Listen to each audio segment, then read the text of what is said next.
Il y a beaucoup de monde qui mettent beaucoup d'énergie pour démontrer que tout ce qui est la foi, l'ésotérisme, je parle pas de religion, hein, est faux, alors qu'il suffirait d'une petite énergie pour tester et se rendre compte que c'est vrai. C'est ça qui est drôle, qui est con en même temps, voilà, c'est dommage.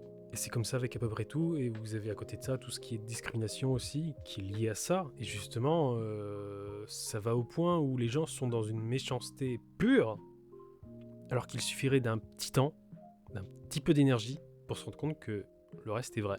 Si les religions ont perduré pendant longtemps, même à notre époque, c'est qu'il y a une raison.